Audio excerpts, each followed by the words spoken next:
2018년 우리 교회 비전은 베델로 올라가라입니다. 우리 다 같이 한번 따라해 보시죠. 베델로 올라가라. 여러분, 베델은 어디입니까? 베델은 첫사랑을 의미하고 베델은 신앙의 기본을 의미합니다. 베델은 우리의 영적 본향을 의미합니다. 그래서 하나님께서는 야곱에게 베델로 올라가라고 말씀하시고 오늘 이제 우리에게도 베델로 올라가라고 말씀하고 계십니다. 올해는 우리 서광의 모든 성도님들 베델로 올라가셔서 베델의 복을 받으시는 저와 여러분들 다 되시기를 주님의 이름으로 축원합니다. 야곱은 인생에서 최고의 위기를 만나게 됩니다. 아무리 파란만장한 인생을 살았던 야곱이라 할지라도 그의 사랑하는 딸이 이방인에게 강간을 당하고 또 두 아들이 하루아침에 살인자가 되어버리고 또 이 일로 인하여 이방 족속들이 연합군을 조성하여 야곱과 그의 가족들을 죽이기 위해 달려오고 있는 이 상황은 한마디로 사면초가의 상황이었습니다. 야곱이 왜 이런 일을 당했을까요? 어떤 사람은 야곱이 재수가 없어 그런 일을 당한다고 말하고 또 어떤 사람은 야곱은 원래 그런 팔자였기 때문에 그런 어려움을 당하고 있다고 말할 수 있습니다. 사람들은 그렇게 말하고 사람들은 그렇게 보지만 하나님의 사람들은 결코 어떤 사건이나 어떤 일이 분명히 우연히 일어나지 않는다는 사실을 알아야 하는 것입니다. 모든 일에는 그 배경이 있고 또 하나님의 계획이 있다는 사실을 알아야 하는 것입니다. 야곱이 이렇게 이런 일을 당하고 있는 이유는 분명히 이유가 있을 것입니다. 하지만 야곱은 이 일로 인하여 크게 낙심하고 절망하고 있었습니다. 사람이 낙심하고 절망할 때 하나님 앞에 나와 기도하면 얼마나 좋겠습니까마는 성경을 아무리 뒤져봐도 야곱은 이 일로 인하여 하나님 앞에 기도했다는 흔적은 찾아볼 수 없습니다. 야곱도 하나님께 기도하고 하나님께 매달려야 했는데 그는 기도하지 않았습니다. 그가 믿음이 없어 기도하지 않았을 수도 있겠지만 사람이 살다 보면 너무 힘들고 어려워서 그래서 너무 낙심되면 기도할 힘조차 없을 때가 있습니다. 아마 야곱이 그런 상황이 아니었을까 생각해 봅니다. 그런데 너무나 감사한 것은 바로 그런 야곱에게 하나님이 찾아가셨다는 사실입니다. 하나님이 낙심하고 실패한 야곱에게 찾아가시고 그에게 말씀하고 계시다는 사실입니다.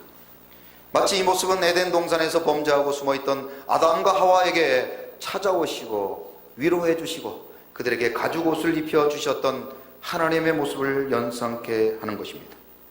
하나님께서는 야곱을 찾아주시고 이제 야곱에게 말씀하십니다. 베델로 올라가라고 말입니다. 여기 남자분들이 많이 앉아 계신데 남자분들이 일생을 살면서 딱 한 번 효자가 될 때가 있습니다. 그때가 언제죠? 군대를 가면 남자들은 효자가 됩니다. 그렇게 말썽을 부리던 아들들도 군대를 가면 모두 다 효자가 됩니다. 어머니라는 이름만 들어도 눈물을 흘리고 제대만 하면 내가 집에 가서 어머니 아버지의 마음을 시원케 해드리고 아버지 어머니께 내가 효도하리라 다짐을 합니다. 그런데 제대를 하면 우리 아들들이 어떻게 하던가요? 말짱도루묵입니다. 말짱도루묵. 군대에 갔다 온 아들들만 그러는 것이 아니라 원래 사람들이 다 그런 것 같습니다. 야곱도 라반의 집에 있을 때는 꼭 내가 베델로 올라가서 하나님께 예배하고 하나님을 위해서 제단을 쌓고 하나님께 기쁨과 영광을 돌리겠다고 다짐을 했습니다. 그는 날마다 베델을 사모하고 베델로 올라가겠다고 다짐했었습니다. 그러나 막상 베델의 문턱인 가나안 땅에 들어와서는 그만 베델을 잊어버리고 만 것입니다. 베델을 잊어버리고 그는 세겜에 머물고 그곳에서 영원히 살 것처럼 살았습니다. 오늘도 세상은 우리에게 세겜에 머물라고 말합니다. 신앙생활도 적당히 하고 너무 빠지면 안 된다고 말합니다. 교회도 적당히 다니고 예배도 적당히 드리고 기도도 적당히 하고 헌금도 적당히 하라고 말합니다. 그래서 대충 직분을 감당하고 대충 기도하고 대충 예배하고 대충 헌신할 때 어떤 일이 벌어질까요? 그러면 하나님께서는 우리에게 대충 복을 주신다는 겁니다. 게으르고 성공하지 못하는 사람들에게 몸에 살고 있는 벌레가 있다는 것 아십니까? 공통적으로 게으르고 성공하지 못하는 사람들에게 살고 있는 벌레가 있는데 그 벌레 이름이 바로 대충이라는 벌레예요. 대충. 기생충이 아니고 대충이라는 벌레. 여러분의 삶에도 혹시 이 대충이라는 벌레가 살고 있지는 않습니까? 미국의 재벌 하이드 알버트 알렉산더라는 사람이 1887년 미국의 대공황이 왔을 때 다른 사람들은 하나님 앞에 헌신 봉사하지 아니하고 모두 다 드렸던 헌금들도 다 포기했던 그때 그는 도리어 하나님 앞에 10의 구조를 드렸습니다. 얼마를 드렸다고요? 여러분들은 아무도 안 놀랄 줄 제가 알았어요. 네? 저는 안 놀랄 줄 알았어요. 하나님 앞에 11조를 들 때도 손이 덜덜덜 떨리는데 이 하이드라는 사람은 그렇게 나라가 힘들고 어려울 때 하나님께 어떻게 드렸다고요? 10의 구조를 드렸다니까요. 좀 제발 놀라시기 바랍니다. 예? 10의 구조를 드렸습니다. 그는 경제 공황 중에서도 하나님께 서원한 헌금을 드리기 위해서 그의 집을 팔았다고 합니다. 사람들은 그를 보고 미쳤다고 조롱을 했습니다. 그러나 그는 노아가 120년 동안 방주를 지었던 그 믿음대로 자신도 확실하게 가장 힘들고 어렵지만 하나님 앞에 10의 구조를 드리며 믿음으로 살았습니다. 2년 뒤 1889년 그는 하나님 앞에 기도 중에 하나님의 계시의 음성을 듣고 맨솔레담이라는 회사를 설립하게 됩니다. 여러분 한 장의 사진을 보시게 될 터인데 여러분 집에도 여러분 모두 아마 하나 정도는 있을 것 같습니다. 이 맨솔레담 노선이라는 이 진통 소염제가 바로 이 회사에서 만들어진 것인데요. 하나님은 하이드의 그 확실한 믿음을 보시고 확실한 복을 주셨다는 거예요. 한번 따라해 보시죠. 확실한 믿음을 보시고 확실한 복을 주셨습니다. 여러분 이런 얘기를 얘기하는데 그냥 눈만 멀뚱 뜨지 말고 다시 확실한 믿음을 보시고 확실한 복을 주셨습니다. 머리를 좀 흔들면서 예? 하나님이요 확실한 믿음을 가진 자에게는 확실한 복을 주시는 줄로 믿습니다. 미국의 최악의 경제 공황 중에도 그의 사업은 날마다 번창하여 세계적으로 으뜸가는 회사를 하나님께서 세워주셨는데 바로 오늘날까지 이 맨솔레담이라는 회사가 전 세계적으로 가장 유명한 제약회사가 되었다는 사실을 여러분들은 보시고 우리의 믿음도 확실한 믿음으로 바꾸시기를 주님의 이름으로 부탁드립니다. 하이브 알버트 알렉산더는 대충 세겜에 살지 아니하고 확실하게 세겜에 베델로 올라가 그는 확실하게 베델의 복을 받았다는 사실입니다. 우리 서광의 성도님들도 올해 더 이상 세겜에 머물지 말고 이제는 확실하게 베델로 올라가 확실하게 복을 받는 그런 아름다운 성도님들이 다 되시기를 주님의 이름으로 축원합니다. 다시 한번 옆에 사람들에게 이렇게 축복합니다. 확실히 베델로 올라갑시다. 할렐루야. 자, 우리는 지난주에 베델로 올라가기 위해서 가장 먼저 우상을 버려야 된다는 말씀을 선포했습니다. 야곱의 집안에 라헬이 가지고 들어왔던 드라빔으로 인해 우상이 들어왔다는 사실을 알게 되었습니다. 하지만 베델로 올라가기 전에 먼저 이 우상을 버려야 했다는 사실입니다. 왜냐하면 우상 숭배는 하나님이 가장 싫어하시는 죄이며 하나님의 진노를 불러일으키는 죄이기 때문인 것입니다. 오늘날도 우리 성도님들의 삶에 숨겨진 드라빔, 숨겨진 우상을 버려야 합니다. 우리의 가정에 우리의 마음에 우상이 있습니다. 우상은 하나님보다 더 사랑하는 것이 우상입니다. 우리가 더 사랑하는 돈이나 하나님보다 더 사랑하는 명예나 권력이 모두 다 우상이라는 것입니다. 혹시 여러분들에게도 하나님보다 더 사랑하는 것들이 있습니까? 그것을 버리지 않으면 결코 베델의 신앙, 베델의 축복을 받지 못한다는 사실을 기억하시기 바랍니다. 오늘은 베델로 올라가기 위한 두 번째 결단으로 다 같이 한번 따라하시죠. 자신을 정결케 하라. 자, 본문 2절 다 같이 한번 읽어봅니다. 시작. 야곱이 이에 자기 집안 사람과 자기와 함께 모든 자에게 이르되 너희 중에 있는 이방 신상들을 버리고 자신을 정결케 하고 너희들의 의복을 바꾸어 입으라. 아멘. 야곱은 집안의 모든 사람들과 자기와 함께한 모든 사람들에게 자신을 정결케 하라고 말씀합니다. 본문에서 사용된 이 정결이라는 단어는 히브리어로 다 같이 한번 따라하시죠. 토브라는 단어를 사용하고 있는데요. 이 단어는 원래 창세기 1장 4절에 처음 등장합니다. 같이 한번 읽어봅니다. 시작. 빛이 하나님이 보시기에 좋았더라. 하나님이 빛과 어둠을 나누사. 여기서 하나님이 보시기에 좋았더라라는 단어가 토브라는 히브리어로 단어를 사용하고 있다는 것입니다. 즉 토브라는 단어는 기뻐하다, 즐거워하다라는 뜻을 가지고 있습니다. 그런데 이 토브라는 단어는 반드시 주체가 누구냐 하는 것을 주목해야 합니다. 즉 누가 기뻐하고 누가 즐거워할 때 이 단어를 사용했습니까? 그렇습니다. 이 토브라는 단어는 반드시 사람이 아닌 하나님이 기뻐하고 하나님이 즐거워하실 때만 사용하는 단어, 그래서 토브라는 단어를 사용하고 있다는 사실입니다. 이 단어는 결코 사람이 기쁘거나 사람이 좋을 때 사용할 수 있는 단어가 아닌 것입니다. 여러분 혹시 매우라는 한자를 들어보셨습니까? 다음 글자 한번 보여주세요. 매우. 이 매우라는 단어 보셨습니까? 매우. 이 단어는 원래 왕들이 사용했던 이동식 변기, 쉽게 얘기하면 여러분들 집에서 사용하던 예전에 요강 이렇게 생각하시면 돼요. 실내에서 사용하던 요강. 그런데 왕이 쓰는 요강을 요강이라 그러면 안 되고 뭐라고 불러야 된다고요? 매우라고 불러야 된다는 거예요. 예전에 추운 겨울이나 어르신들이 실내에 두었던 이동식 변기를 요강이라고 하는데, 제가 살았던 강원도에서도 겨울이면 너무너무 추워서 밤에 화장실에 갈 수 없어서 요강을 썼던 기억을 합니다. 아침에 보면 그 요강 안에 그냥 소변을 봤던 것들이 그냥 꽁꽁 얼어있던 그런 기억들이 지금도 나요. 그런데 왕도 실내 화장실, 실내 이동식 변기가 필요해서 그것을 사용했는데, 그것을 요강이라고 부르지 아니하고 뭐라고 불렀다고요?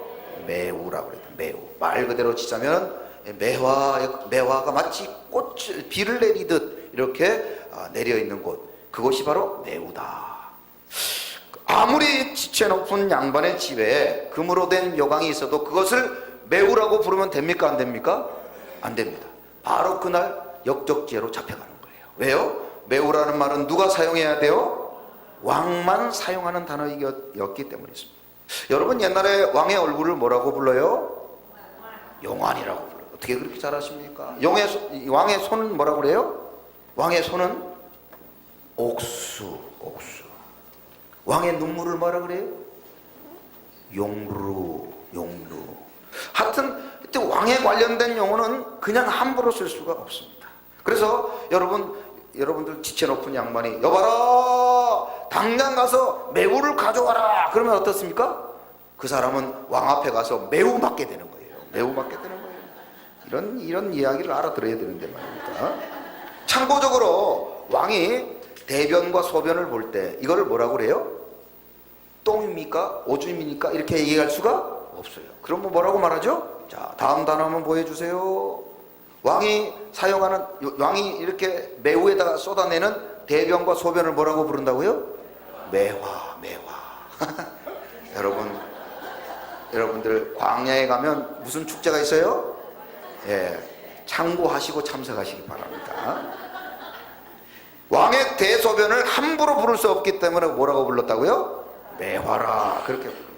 이처럼 이 토브라는 단어, 성경에 기록되고 있는 이 토브라는 단어도 역시 모든 사람에게 쓸 수 있는 단어가 아닌 오직 누구에게만요?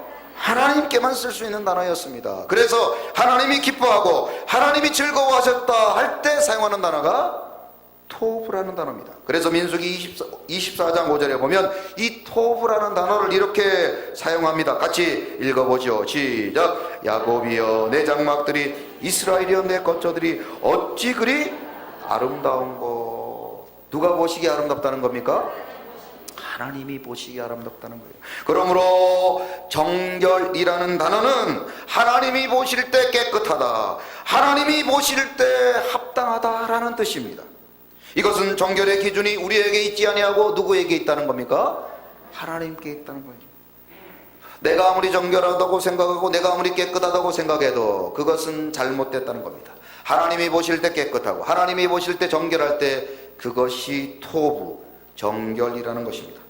사도행전 10장에 보면 베드로 사도에게 하나님께서 고넬료의 집으로 보내시기 전에 먼저 환상을 보여주십니다. 하늘에서 보자기가 내려와 그곳에 음식이 있는데 그것을 먹으라는 음성을 베드로에게 들려주죠. 그런데 베드로는 그 보자기에 들어있는 것들을 보니 율법에 금한 것들이 들어있었습니다. 그래서 베드로는 속되고 깨끗하지 못한 것은 먹지 못하겠다고 버티고 있었습니다. 그런데 하나님은 베드로에게 사도행전 10장 15절에서 이렇게 말씀합니다. 같이 읽어보시죠. 시작. 또 두 번째 소리가 있으되 하나님께서 깨끗하게 하신 것을 내가 속되다 하지 말라 하더라. 여러분, 이 사건은 하나님께서 이방 선교를 허락하신 내용입니다.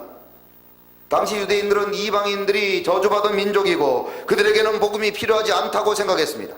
그들은 그저 지옥의 불쏘시개로 심판받아 마땅할 사람들이었기 때문에 그들에게 복음을 전하는 것은 잘못된 일이라고 생각했습니다. 그러나 하나님은 이제 이방인들에게도 복음을 전하라고 말씀합니다. 유대인들이 보기에 이방인들은 악하고 그리고 저주받은 민족이라고 보였지만, 그러나 하나님이 보실 때는 사랑하는 하나님의 백성이라는 사실입니다.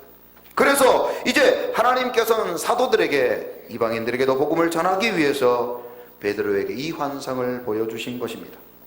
베드로에게 보여주셨던 이 환상은 정결의 기준이 사람에게 있지 아니하고 하나님께 있음을 분명히 말씀하신 환상이라는 사실입니다. 그렇습니다. 우리가 아무리 스스로 정결하다고 여겨도 하나님 앞에서 어떻게 평가받을까 우리는 두려워해야 된다는 것입니다.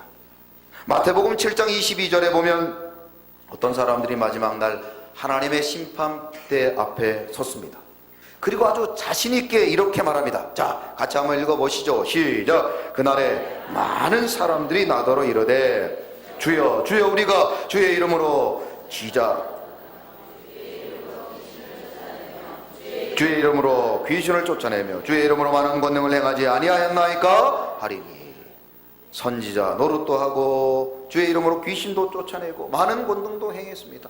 이 말은 내가 정결합니다. 나는 의롭습니다. 나는 틀리지 않았습니다. 나는 합당합니다. 나는 하나님의 유일한 백성이고 나는 천국에 들어갈 자격 있는 사람입니다 라고 말하고 있는 것입니다.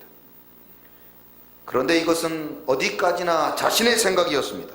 왜냐하면 마태복음 7장 23절에 보면 그들이 그렇게 말했지만 하나님은 그들의 말과는 전혀 다른 평가를 내리고 계시기 때문입니다. 같이 읽어보시죠. 시작. 그때 내가 그들에게 밝히 말하되 내가 너희를 도무지 알지 못하니 불법을 행하는 자들아 내게서 떠나가라 하리라.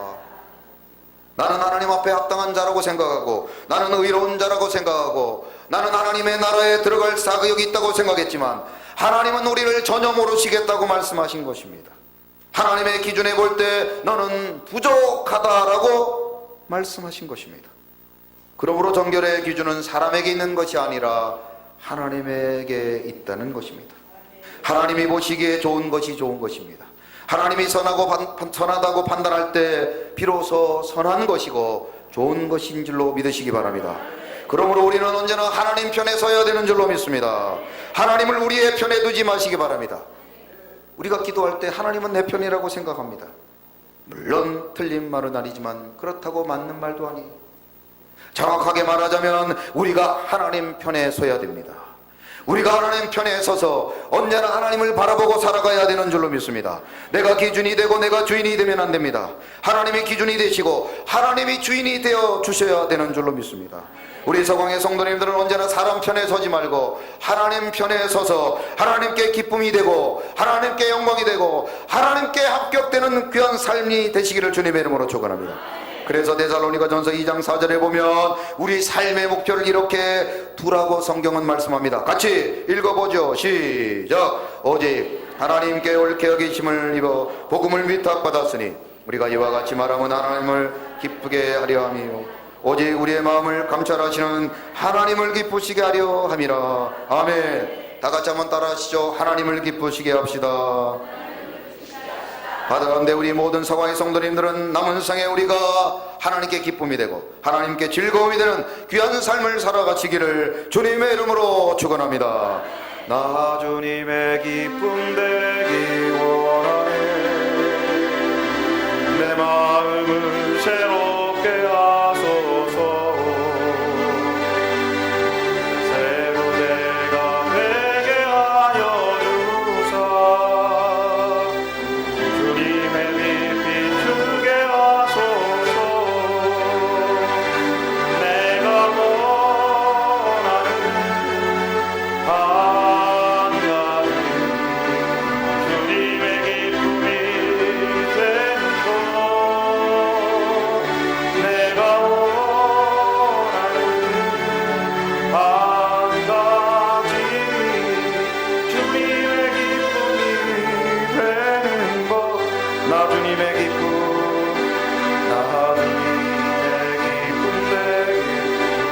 삶이 정말 그런 삶이 되도록 결단하며 찬양합니다.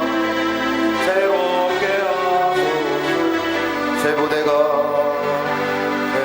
내가 되게 하여 주사. 주님의 빛 비추게 하소서. 내가 원하는 한 가지 주님의 기쁨이 되는 것. 내가 원하는 한 가지 주님의 기쁨이. 내가 원하는 한 가지 내가 원하는 한 가지 주님의 기쁨이 되는 것. 내가 원하는 한 가지 주님의 기쁨이 되는 것. 아멘. 그렇다면 과연 하나님이 우리에게 원하시는 정결, 하나님이 기뻐하시고 즐거워하시는 정결의 기준이 무엇일까? 정결이라는 단어는 우리가 표면적으로 볼 때 도덕적이나 윤리적인 삶을 살아갈 것을 말하는 것처럼 보입니다. 그러나 과연 하나님께서 야곱에게 베들로 올라가야 될 그들에게 외적인 도덕 윤리적인 삶만을 강조하고 계셨을까요? 여러분, 구약의 최고의 정결의 의식은 뭐니 해도 할례일 것입니다. 창세기 17장 14절에 보면 이 할례가 얼마나 중요한지를 성경은 이렇게 말합니다. 같이 한번 읽어보시죠. 시작. 할례를 받지 않은 남자 곧 그 포피를 매지 아니한 자는 백성 중에서 끊어지리니 그가 내 언약을 배반하였음이니라. 아멘. 할례는 유대인과 이방인을 구별하는 유일한 방법이었습니다. 할례를 받지 아니하면 하나님의 백성이 아니라고 여겼고 하나님의 언약을 배반한 자로 여겼다는 사실입니다.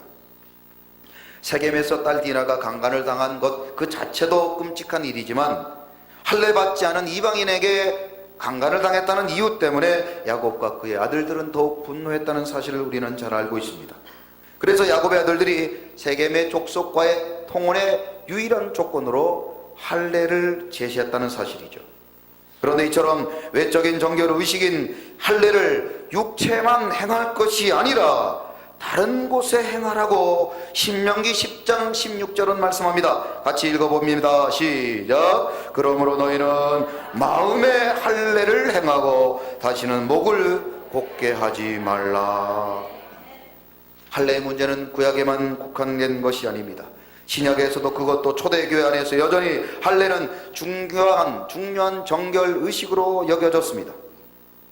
그런데 스데반 집사님은 유대인들이 그토록 중요하게 여겼던 육체의 할례보다 더 중요한 할례가 있다고 사도행전 7장 51절에서 이렇게 말씀합니다. 같이 읽어보죠. 시작. 목이 곧고 마음과 귀에 할례를 받지 못한 사람들아 너희도 너희 조상과 같이 항상 성령을 거스르는도다.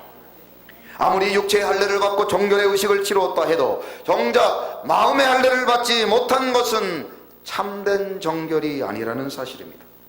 육체에만 행한 할례와 정결은 결코 하나님이 기뻐하시거나 즐거워하시고 하나님이 보시기에 합당한 정결이 아니라고 하는 것입니다. 그러므로 하나님이 기뻐하시고 즐거워하시는 정결은 육체의 할례가 아닌 마음의 할례인 줄로 믿으시기 바랍니다. 여러분, 아멘. 마이상사라는 책이 있습니다. 이 책에 나온 이야기를 잠시 말씀을 드립니다.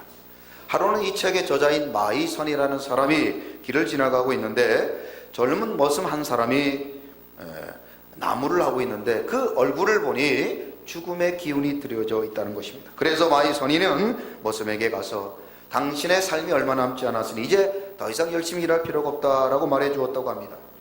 머슴은 그 말을 듣고 너무 낙심하여 산 계곡 앉아 한숨을 쉬고 있었습니다. 그때 산 계곡물에 떠내려오는 나무 껍질 속에 수많은 개미떼가 물에 빠지지 않으려고 발버둥 치는 모습을 보았습니다. 머슴은 마치 그 개미들의 모습이 자신과 같은 생각이 들어서 그 개미를 구해 주었어요. 나무 껍질을 물에 건져내어 모두 개미를 살려 주었다는 겁니다. 며칠 후에 이 마이 선인이 우연히 그 머슴을 다시 만났는데 이게 웬일입니까? 그의 얼굴에 있던 그 죽음의 그림자는 사라져버리고 그 얼굴이 기쁨과 감사로 그리고 부귀영화를 누리게 될 관상으로 바뀌어 있다는 것이에요.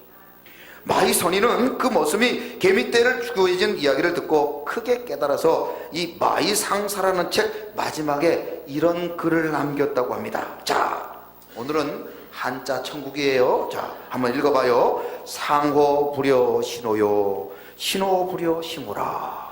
어떻게 그렇게 잘 들리십니까? 네? 여러분, 이 단어는, 이 말은 무슨 뜻이냐? 얼굴이 이쁜 것보다 몸이 건강한 것 못하고, 얼굴이 이쁜 것보다 몸이 건강한 것이 좋고, 또한 몸이 건강한 것보다 무엇이 건강한 게 좋다고요? 마음이 건강한 것이 좋다는 거예요. 마음이 좀 건강한 것이 좋다. 관상학에도 보면은 족상이 있고 수상이 있고 또 관상이 있고 골상이 있고 그리고 뭐가 있어요? 심상이 돼요. 심상. 제일 중요한 게 무슨 상이에요? 심상. 마음이 이뻐야 이쁜 거예요. 옆 사람 보고 이렇게 축복합니다. 마음이 이뻐야지.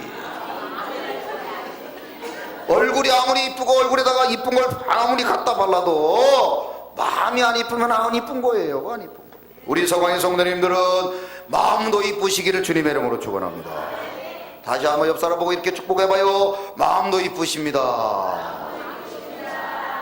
아브라함 링컨은 인간은 나이가 40이 되면 40살이 되면 자신의 얼굴에 책임을 질 줄 알아야 된다고 했어요.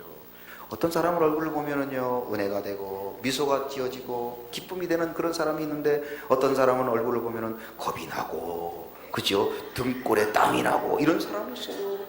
여러분 40살 이상 됐는데도 얼굴에 그 얼굴은 지금 자기 얼굴을 지금 자기가 책임져야 되는데 여러분들의 얼굴은 어떻습니까?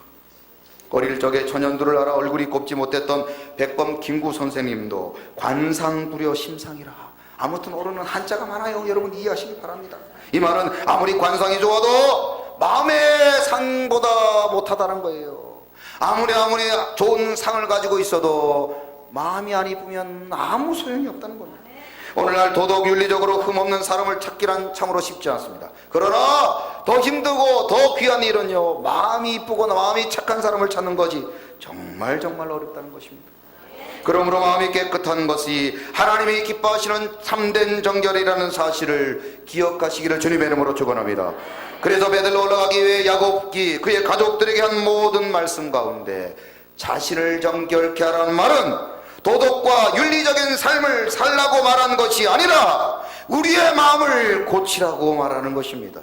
우리의 병들고 상해버리고 시험들고 낙심하고 더러운 마음을 깨끗게 하고 이제 베들로 올라가라고 말씀하고 계신 것입니다.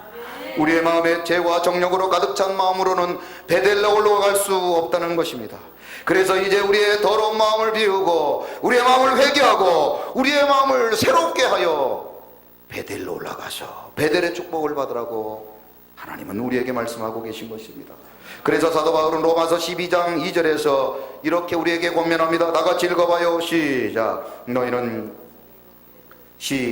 너희는 이 세대를 본받지 말고 오직 마음을 새롭게 함으로 변화를 받아 하나님의 선하시고 기뻐하시고 온전한 뜻이 무엇인지 분별하도록 하라. 아멘. 이제 우리의 마음의 미움과 시기와 질투와 음욕과 욕심으로 가득 찬 우리의 마음을 깨끗하게 비우고 우리의 마음을 깨끗게 하고 베델로 올라가 하나님이 주시는 놀라운 베델의 축복을 받아 누리시는 서광의 모든 성도님들이 다 되시기를 주님의 이름으로 축원합니다. 나의 마음을 정금과 같이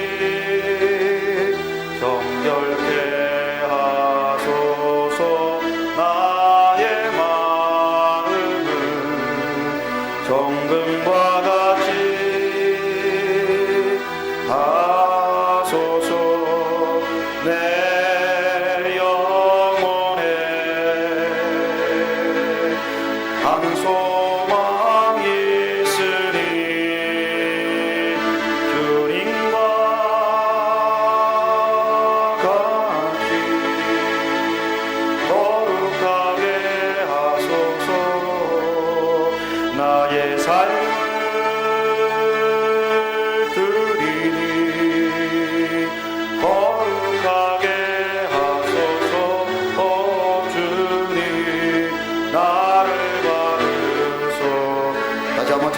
기도합니다. 나의 마음을 나의 마음을 성금과 같이 정결케 하소서. 나의 마음을 성금과 같이 하소서. 내 영혼에 한 소망 있으니 주님과 같이 거룩하게 하소서. 나의 삶을 드리니 거룩하게 하소서. 주님 나를 받으소서. 나를 받으소서. 나를 받으소서. 이 시간 오늘 주신 말씀 생각하며 다 같이 합심하여 기도합니다.